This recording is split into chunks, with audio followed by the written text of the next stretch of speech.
everybody? Retro Guy, back with another video already at 8:13 in the morning. Well, going on 8:13 in the morning.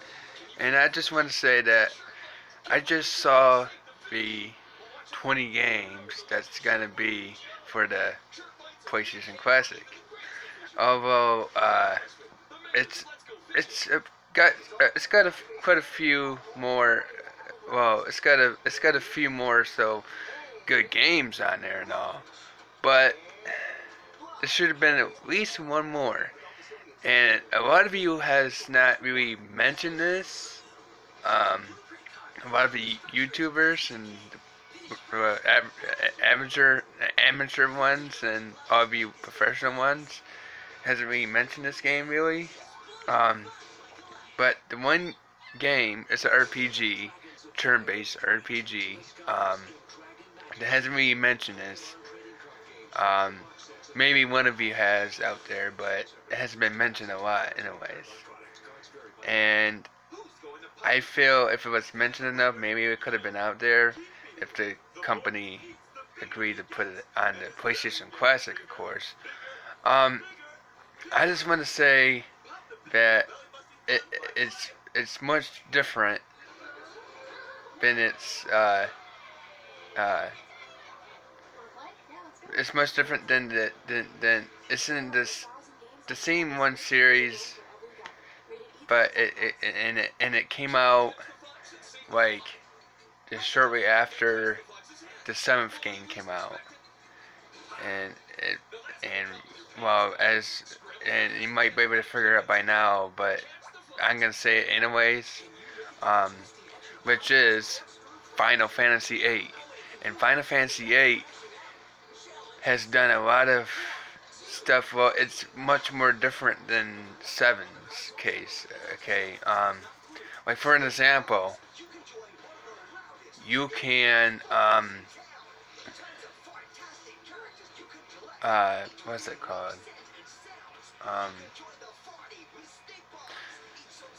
I'm sorry, everybody, but I'm trying to. And it's just that it had other stuff to offer that was making it considerable more better than the seventh game and under. Oh, okay. I can think of one thing. I can think of one thing different that you can do in it.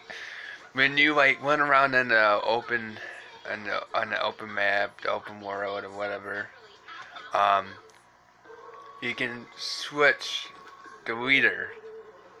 Now, regardless, the character Squall is gonna be, if that's how you pronounce his name. But anyways, the thing is that he's the main protagonist character, but the thing is,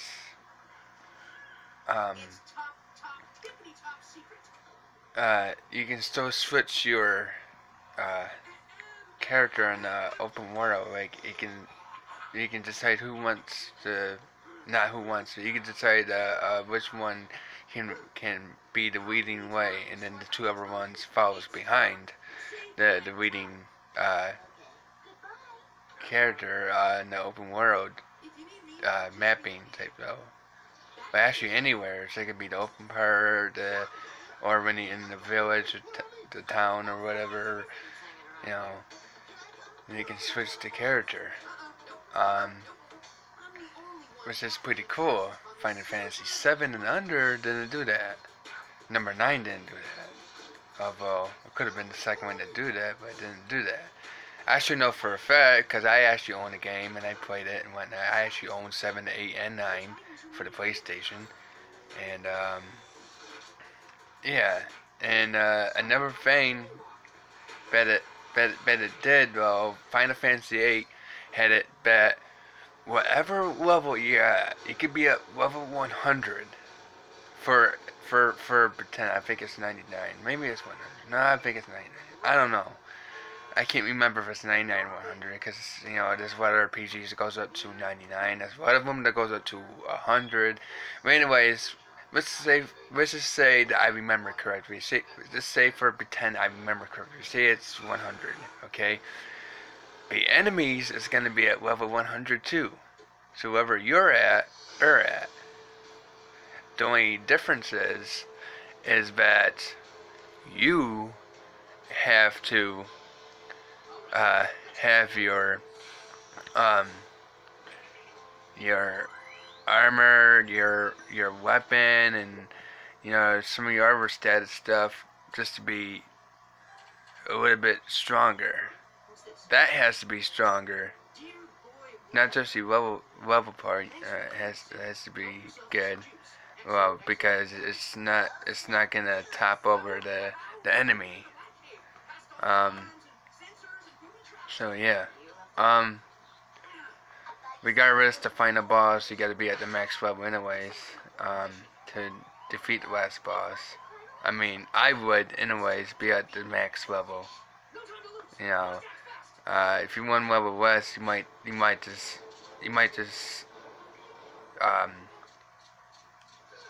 get yourself killed easily of a one-hit extra difference.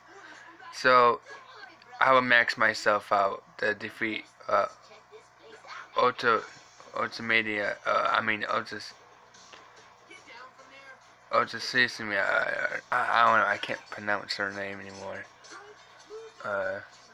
But yeah, the final boss when you defeat her, you want to be at the max level. You want to max out your weapon stuff and your armor and whatnot. You want to have it to be very strong in order to go against her. And plus, also at the same time, then again, play your cards right, and you'll be able to defeat her. But anyways, anybody that didn't know that, well, that's the Ultima City. I don't know, I can't pronounce her name. Anyways, somewhere's around that line, it's the last name of the character. You can put a comment down below and correct me. Well, help me out and not really correct me. Just help me figure out the name. But anyways, just real quick before I let you go, let you all go for now, is that Final Fantasy VIII had both two things that was different from the rest. Well, pretty much. I think that's the only one that did it anyways. Also the summons were different too. One difference. When the summon's about to come out and stuff, and it tells you to tap the square button or rapidly tap the square button, the more higher the number, because there'd be a number that'd be going up. And the more higher the number goes, as long as, if it tells you to stop, you gotta let go of it right away, or else it'll go back down to its default number.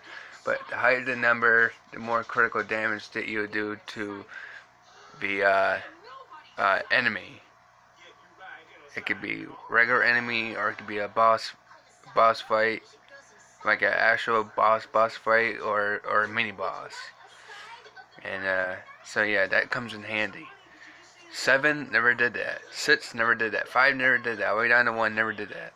I don't think even 1 and 2 and actual 3, that is, and 4 head summons. I don't think even 5 had summons. I think this is the first one that has summons, but they're called espers or something.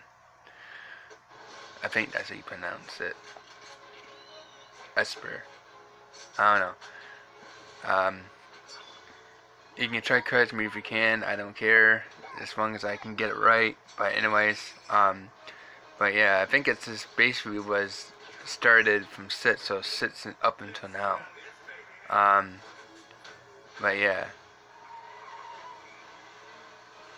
First they were called espers, and then they were called summons.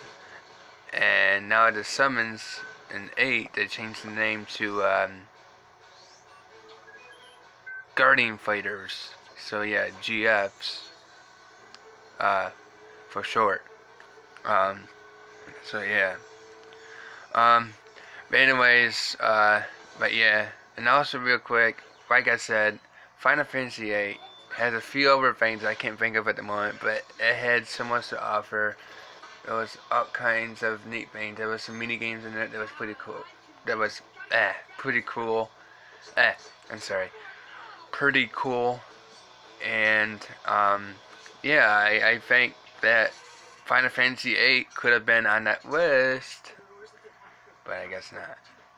So that's all I gotta say. And if you like this video or like any of my other videos and this one, please like, send me some comments, and subscribe. Please and thank you. If you can be kind enough to do that. See ya.